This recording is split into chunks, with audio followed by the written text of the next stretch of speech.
Ben, je savais que j'allais témoigner, je le sentais dans mon cœur. À vous dire que Dieu est grand, que Dieu est bon. Que ça serait pas vrai, on ne serait pas là. Je vais vous dire ce qui m'est arrivé, vous le savez, quand on s'est séparés avec mon mari. Ça a été des moments difficiles parce que je ne m'attendais pas. Et parce que des fois, vous savez, des gens se séparent quand on se dispute, quand il y a des conflits, on sait pourquoi, on se quitte. Mais là, ce n'était pas le cas. Et je n'ai pas compris. Et vous savez, quand vous êtes dans une épreuve et que vous ne comprenez pas le pourquoi, c'est difficile. Parce que quand il est tombé malade, j'étais avec lui, dans la maladie. Et moi-même, à ce moment-là, j'étais malade aussi.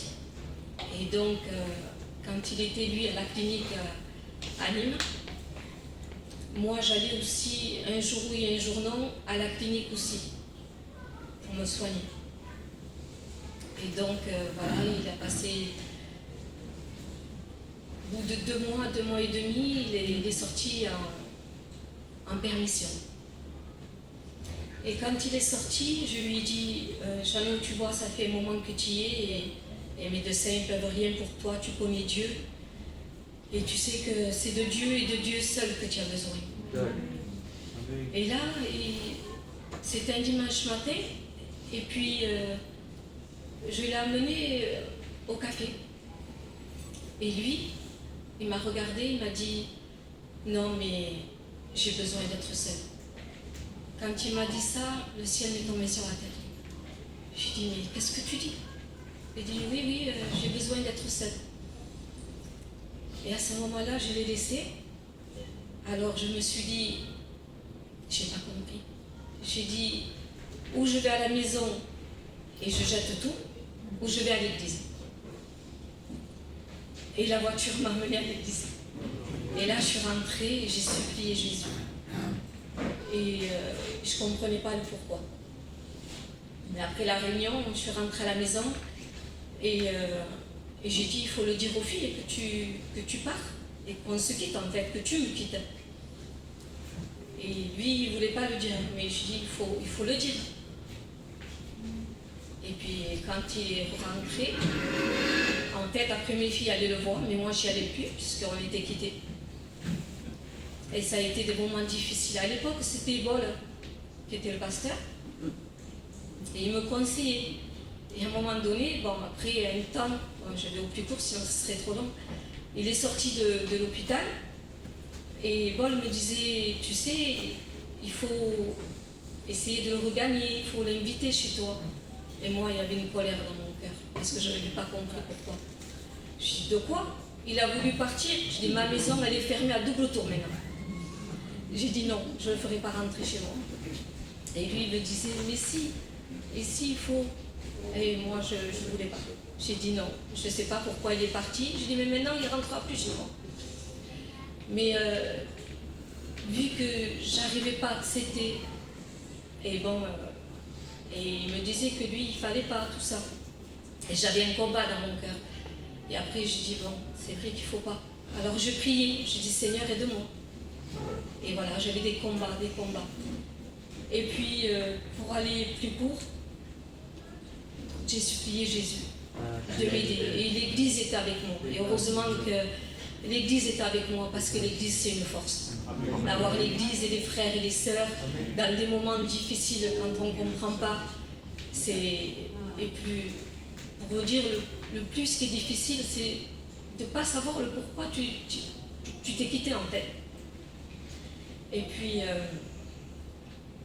et je demandais à Dieu de comprendre. Je dis, Seigneur, donne-moi comprendre. Et parce que j'ai dit, comment accepter si on ne comprend pas? Et puis, avec l'aide de l'Église et tout, dans la prière et tout, après j'ai voulu obéir à Dieu. Et j'ai voulu le faire rentrer chez moi.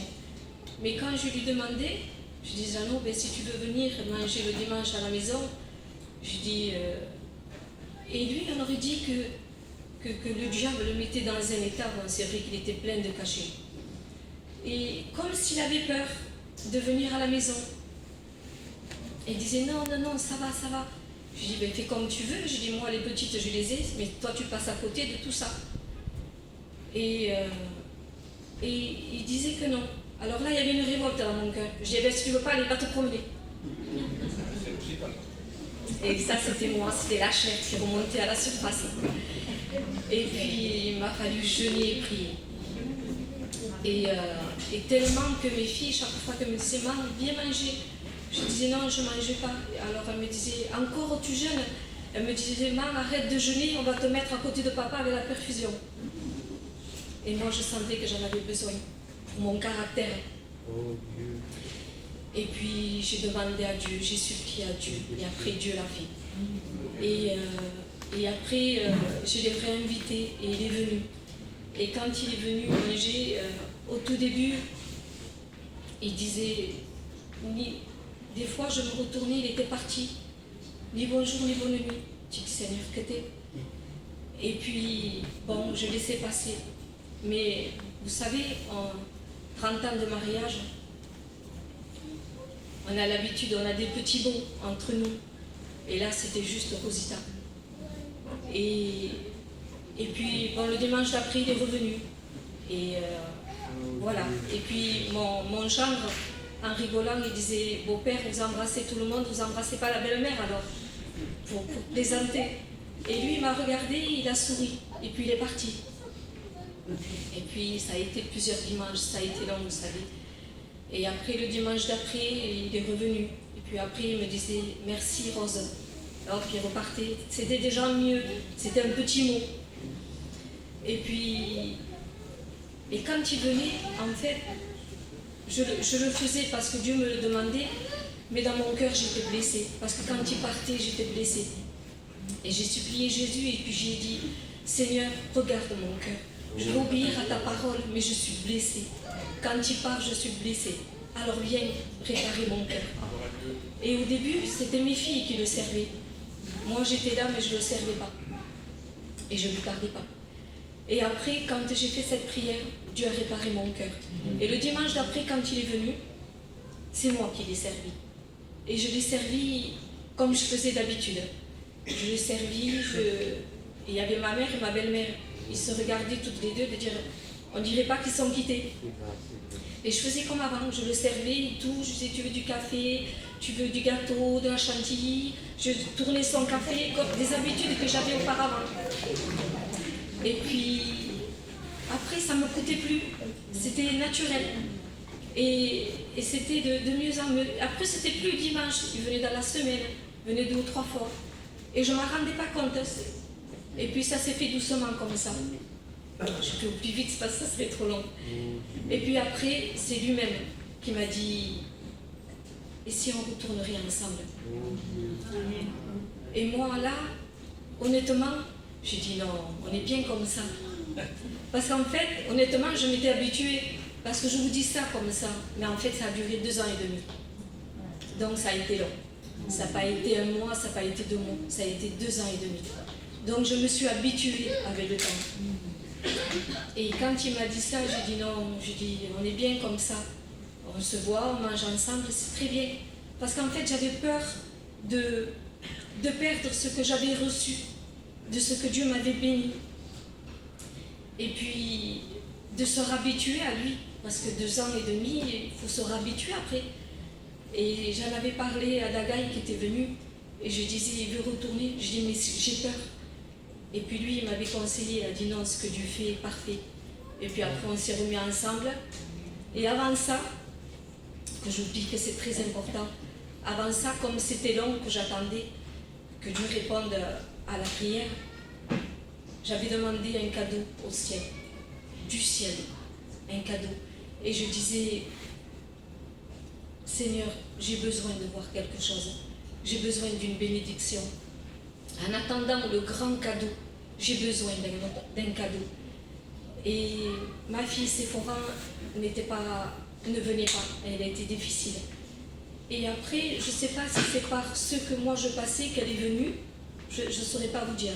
Mais elle est venue à la réunion. Et après, elle s'accrochait. Et je priais déjà pour Sephora. De jeune, je priais pour elle. Et Dieu a fait que Sephora est venue aux réunions, elle a été fidèle et elle s'est convertie. Et à travers ce cadeau du ciel, que Sephora s'est convertie, Jeannot est venu écouter la parole. Et après, il est venu pour les fêtes de Noël. Et ça s'est suivi comme ça. Et après, ça a été doucement. Et après, on s'est remis ensemble et Dieu nous a bénis abondamment. Voilà, Dieu nous bénisse. Essayez de ne pas pleurer. Hein. Eh ben, c'est toujours une joie de dire ce que Dieu a fait dans une vie. Moi, je vais vous raconter comment je suis revenu à Dieu. J'étais à Portugal.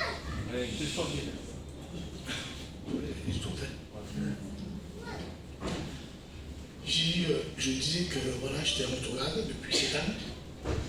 Et je faisais ma vie comme on semble. Mon foyer allait à la dérive, parce qu'on n'était jamais ensemble, on ne faisait rien de ça, de toute façon on n'a rien en commun, à part maintenant l'évangile. Ça fait que chacun faisait sa vie, mon fils grandissait, donc il travaillait, il allait à l'école et le week-end il sortait, ça fait que je n'avais pas de vie de foyer. Donc je faisais que sortir. Je vivais, j'essayais de travailler ma vie. Et tous les week-ends, je sortais. J'avais l'angoisse quand je rentrais chez moi, parce que je n'étais pas bien chez moi. Donc j'étais toujours dehors. Et ça a duré 7 ans. Et à la fin, j'en pouvais plus. J'avais plus de vie. Tous les jours, je me disais, qu'est-ce que je fous là? Qu'est-ce que je fous là? Et je me retenais pour mon fils.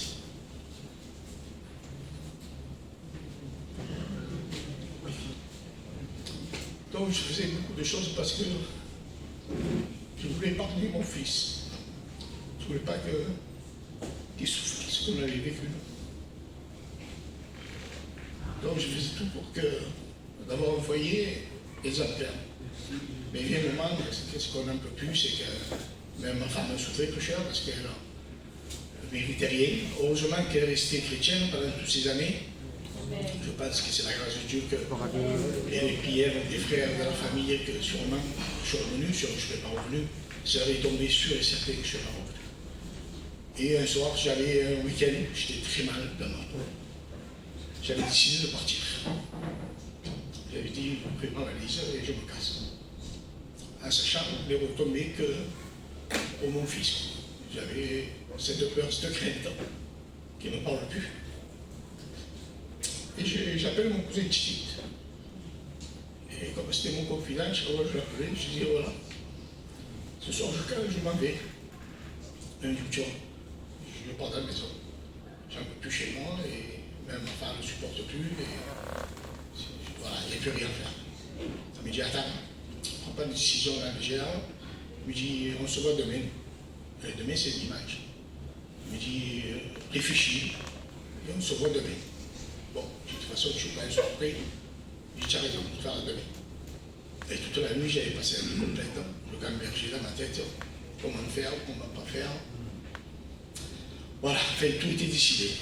Et le lendemain matin, ça doit être vers 6-7 heures du matin, ou 5 heures, je ne me rappelle plus. Je sais que c'était tôt le matin, une voix se fait entendre. Il me dit lève-toi et va au culte. Étonné, j'ai dit c'est restaurant. Et l'autre voix à côté me disait non, c'est pas normal d'aller à un culte en rétrograde, va plutôt un mardi, c'est pareil, ce sera plus normal. Mais j'étais tellement désespéré, je cherchais l'appui n'importe où, je ne savais plus comment faire. Donc Dieu a permis que j'ai écouté la bonne voix. Je me suis relevé de bon matin. Je me suis habillé, je suis habillé. Ma femme me dit où tu vas? Et je vais au culte. Elle est restée étonnée, elle n'a pas dit un mot, et elle m'a suivi. C'était à la petite salle à Tarsko. Je suis rentré. Alors j'avais honte.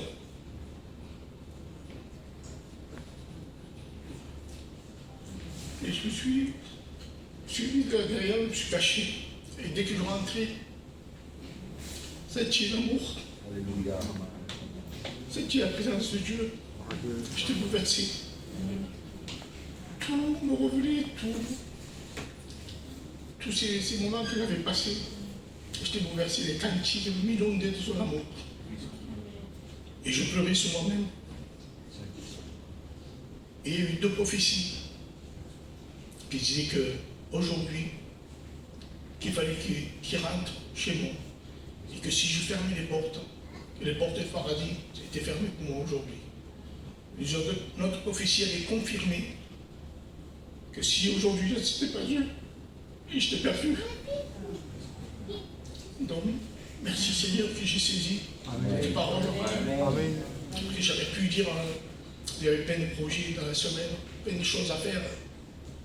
Et je devais faire des choses qu'il ne fallait pas. Mais je n'ai pas cherché l'intérêt qu'on a d'habitude avec un homme.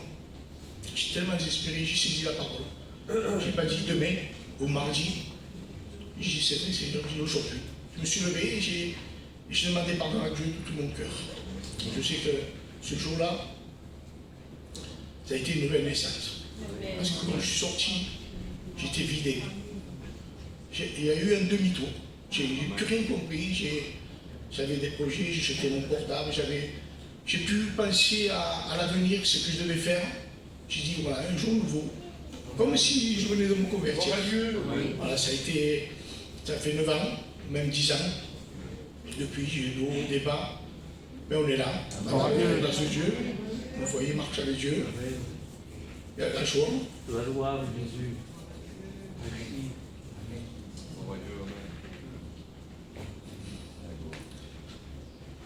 Tu n'as pas permis parce que mon fils est chrétien. Il a un foyer chrétien. Et savoir ce qu'il avait pu devenir sans moi. Voilà, que Dieu le bénisse. Quoi faire? Hein, mon soeur? On ne sait pas s'il faut continuer, on ne sait pas s'il faut prêcher. C'est bien parce qu'on perd pied et c'est lui qui prend la place. Gloire à Dieu.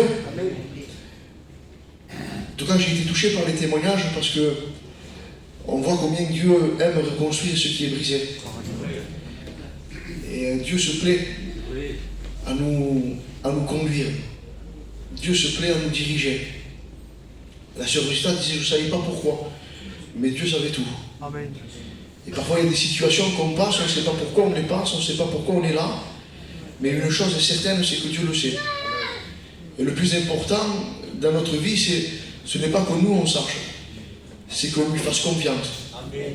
Parce que suivre Dieu, c'est pas savoir.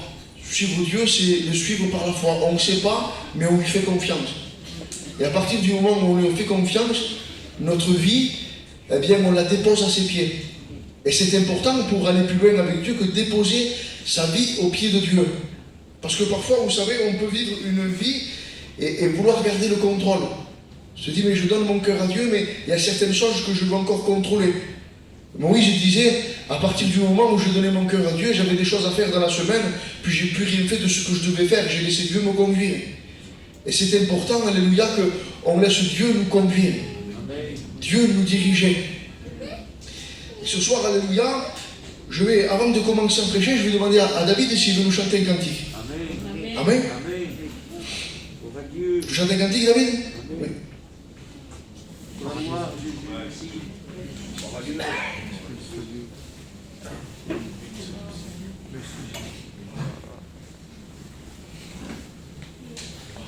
On a notre Jésus.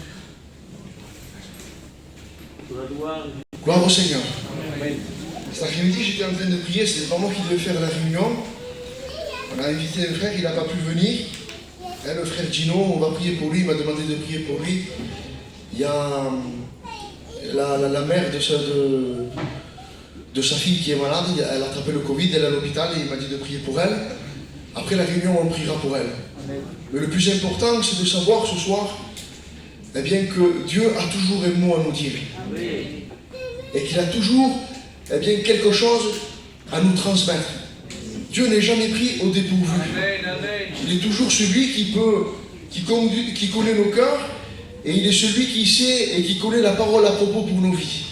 Et cet après-midi, j'étais en train de lire, et il y a un passage de la parole de Dieu qui m'a touché, et j'aurais voulu vous le faire comprendre dans cette soirée, que ce verset est très important. Il est très important, pourquoi? Parce que en comprenant ce verset, on peut aller plus loin avec Dieu. Et le but des réunions, c'est d'aller plus loin avec lui. Dieu ne veut pas qu'on stagne. Dieu veut toujours qu'on avance. Alors peut-être pas qu'on avance comme un sprinter, mais qu'on avance comme un marcheur, pas à pas. Mais du moins, Dieu veut qu'on avance. Et c'est beau et c'est bien dans une réunion de s'engager en levant sa main et puis en donnant son cœur, en disant: Seigneur, ce soir tu as touché ma vie, tu as touché mon cœur, tu m'as parlé, et je sais que le message de Dieu a été pour moi, mais Seigneur, je ne veux pas que ma vie chrétienne s'arrête à une réunion et simplement au fait d'avoir levé ma main dans une réunion. Seigneur, je veux réellement te rencontrer, je veux réellement te connaître, et je veux réellement que tu fasses ta demeure dans ma vie. Je veux, Seigneur, réellement que tu deviennes mon ami, mon berger, celui qui conduit toute ma vie, mon foyer, mes enfants. Je veux, et en réalité, quand on lève notre main dans une réunion, c'est ce à quoi on s'engage à faire. Il y a quelque chose qui peut nous bloquer, et nous allons le lire ce soir. C'est écrit dans le Proverbe 23:7.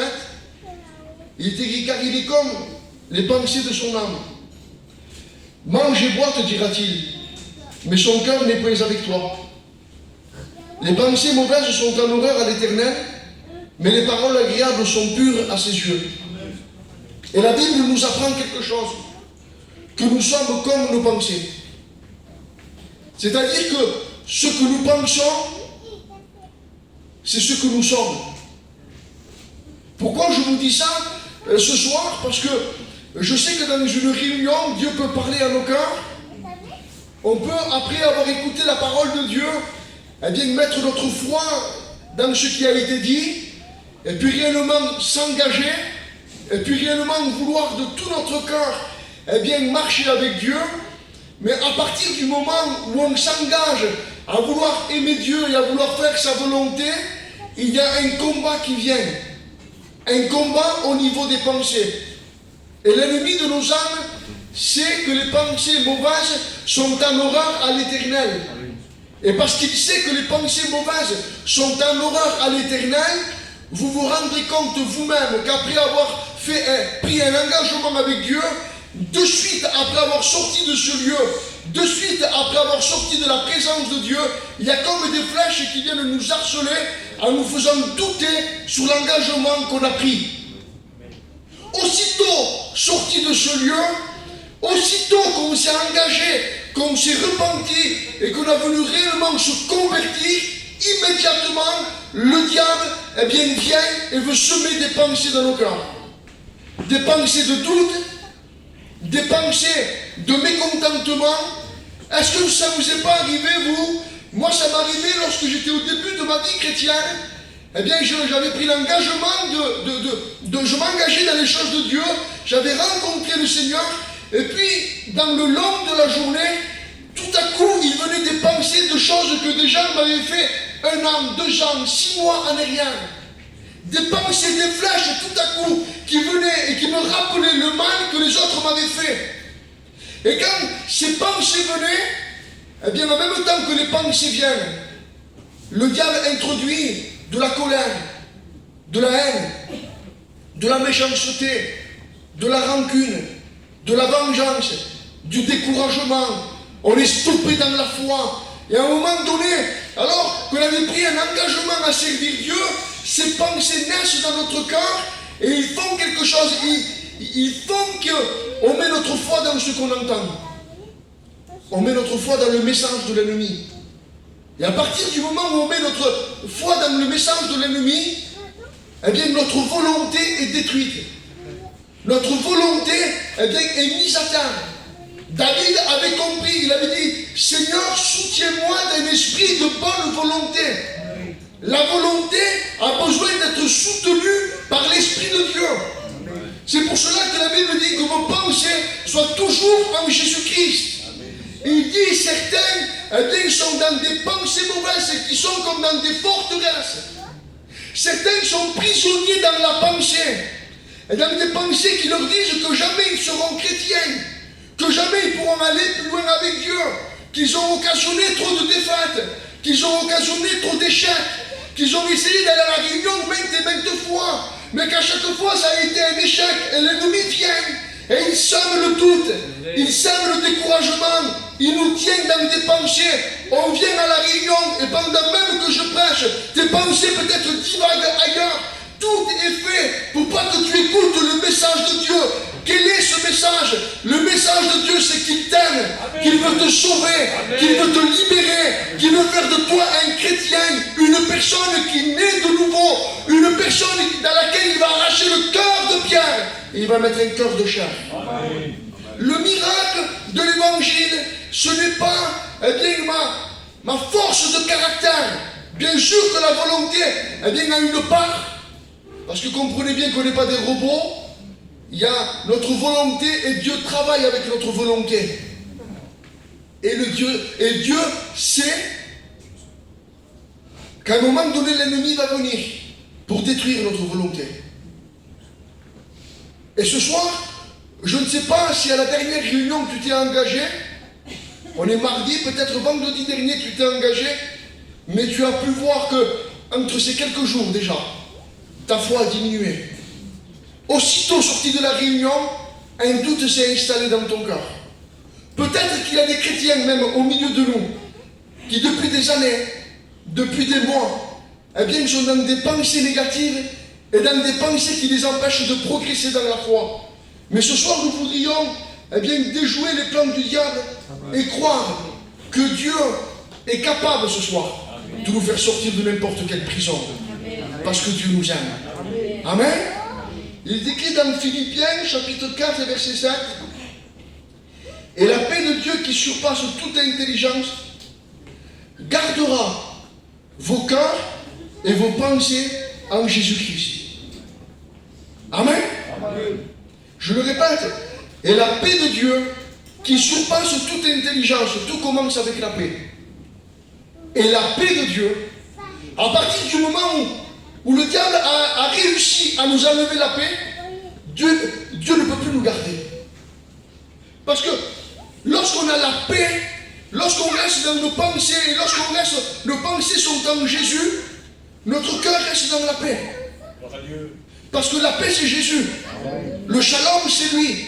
C'est lui qui te garde dans des pensées, comme le disait l'ancien, que rien de tout ce qui peut t'arriver, ne peut t'enlever l'assurance de ton salut. Tu sais que si demain, tu quittes cette terre, tu es pleinement convaincu que Dieu t'a réservé une place dans le ciel. Et il vient un temps où l'ennemi n'aime pas qu'on soit rempli de ses convictions. L'ennemi n'aime pas nous voir remplis de joie. L'ennemi n'aime pas nous voir remplis d'assurance. L'ennemi ne veut pas et n'aime pas lorsqu'on réussit dans notre vie avec Dieu.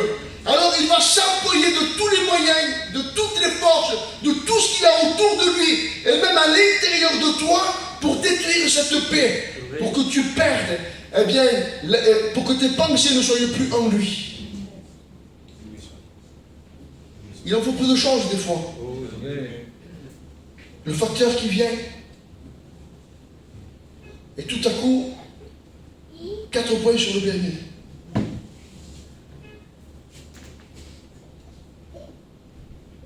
Ta compagne qui t'a dit un mot de trop,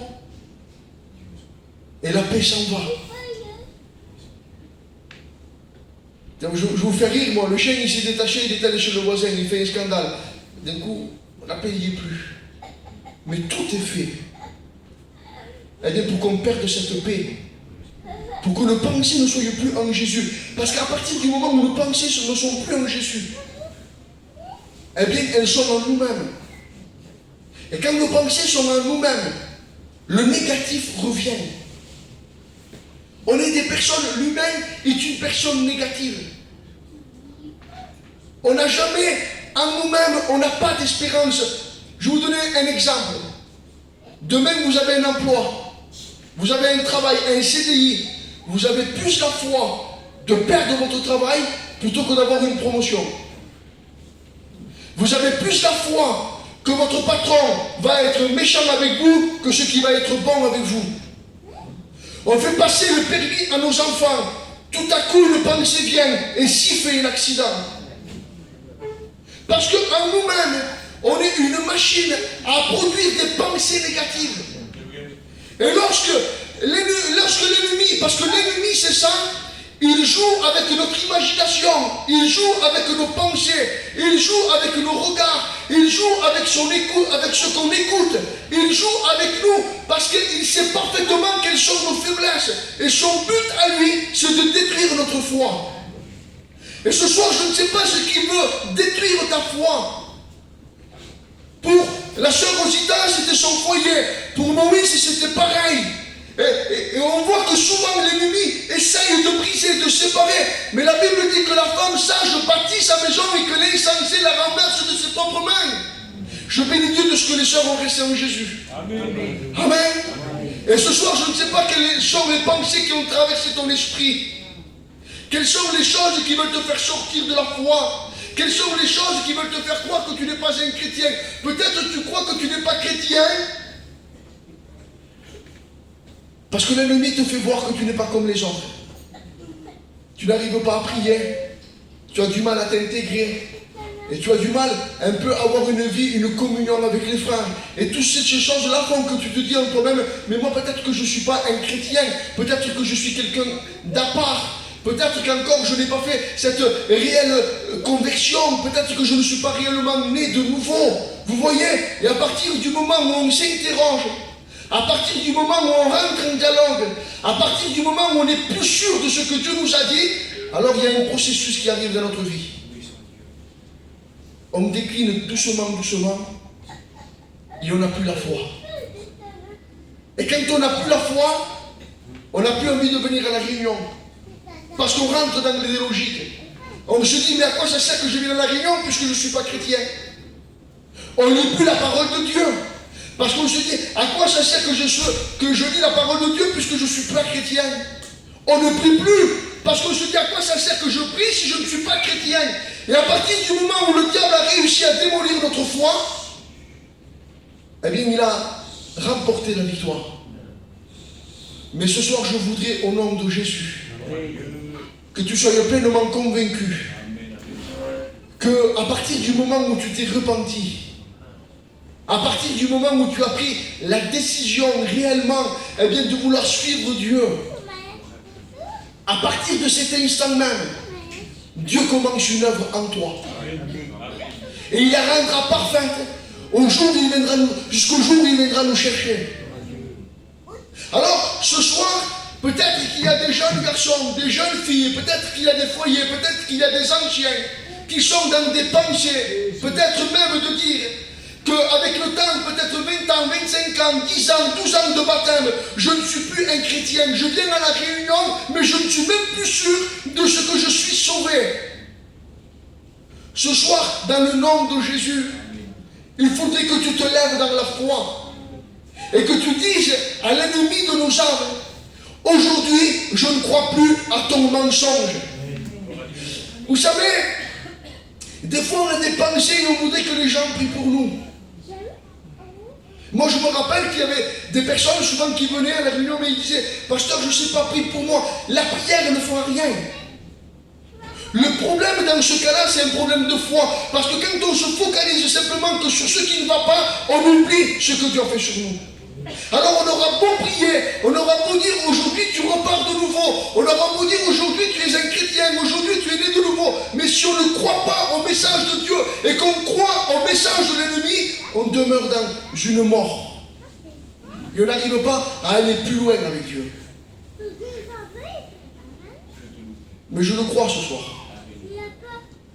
que si tu te lèves dans la foi et que tu décides dans ton cœur de dire, Seigneur, je ne crois plus au mensonge, mais je crois que tu m'aimes. Je crois que tu as donné ta vie pour moi. Je crois que tu as pardonné mes péchés, mais que tu m'as purifié totalement. On peut avoir une forme de foi qui ne suit pas toutes les étapes. C'est-à-dire on peut croire que Jésus nous pardonne. Mais notre foi s'arrête là. On croit qu'on est pardonné de ce qu'on a fait, mais on n'est pas libéré de ce qu'on est. Alors si je ne suis pas libéré de ce que je suis, réunion après réunion, je vais demander pardon, jusqu'à un moment où je vais arriver dans une logique et je vais me dire, mais réunion après réunion, je demande pardon, mais je ne change pas. Parce qu'on peut avoir la foi que Dieu nous pardonne, mais on ne peut pas avoir la foi, des fois on manque de foi concernant que Dieu peut nous changer. Amen. Non. Jésus à la croix a tout accompli. Amen.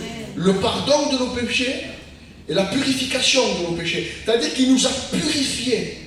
Et à partir du moment où tu acceptes le Seigneur, non seulement il pardonne tes péchés, mais en plus, à l'instant même où tu demandes pardon, il change ton cœur, il change ta vie.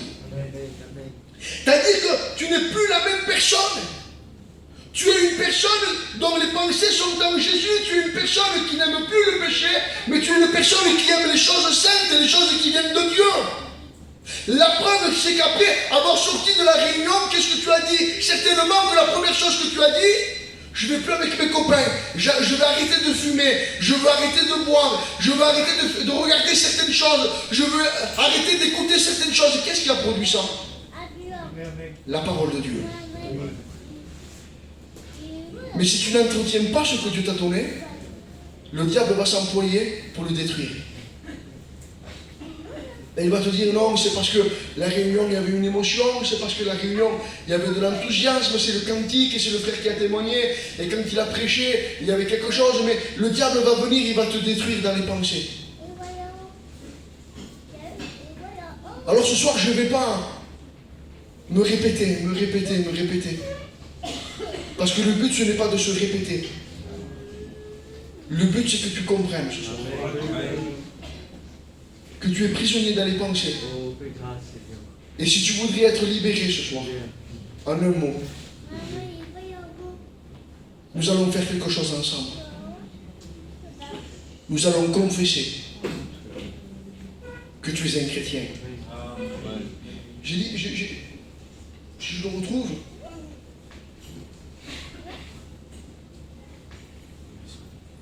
c'est écrit, il y a un verset qui est écrit.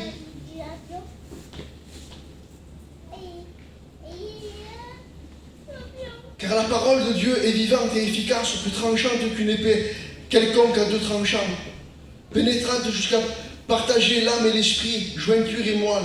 Elle juge les sentiments et les pensées du cœur. Au reste, frère, Philippiens 4:8, que tout ce qui est vrai, que tout ce qui est honorable, que tout ce qui est juste, tout ce qui est pur, tout ce qui est aimable, tout ce qui mérite l'approbation, ce qui est vertueux et digne de louange, soit l'objet de vos pensées. Soit l'objet de vos pensées. Il y a trop longtemps que tu es dans le négatif. Et il y a trop longtemps que tu es dans des pensées que tu n'y arriveras pas. Il y a trop longtemps que tu t'es habitué à venir à la réunion et à chaque réunion que tu écoutes le message, tu ne crois même plus en ce qui est prêché. Pour toi, la réunion est devenue comme un beau sermon, comme une belle parole sage, une parole qui te touche au niveau de la tête mais qui ne pénètre plus ton cœur. Mais ce soir, il faut que la parole dit par des paroles de louange, par la louange, par la confession, il faut que tu arrives à dire Seigneur, aujourd'hui, je rejette tout ce qui est négatif, tout ce qui m'empêche d'aller plus loin dans la foi, et je veux, Seigneur, laisser le Saint-Esprit envahir ma vie. Alors s'il y a des personnes ce soir qui ont, comme on dit, qui brassent du noir et qui n'arrivent pas à saisir la parole de Dieu et qui n'arrivent plus à grandir, je voudrais que l'Église prie le Seigneur. Et si certaines personnes sont dans cet état d'esprit-là, simplement, tu puisses lever ta main de ta place et je vais prier pour toi. Je bénis Dieu. Je bénis Dieu. Je bénis Dieu. Je bénis Dieu. Je bénis Dieu. Alléluia. Est-ce que vous me permettez de faire quelque chose? Je ne veux pas vous mettre mal à l'aise ce soir. Mais je voudrais vous aider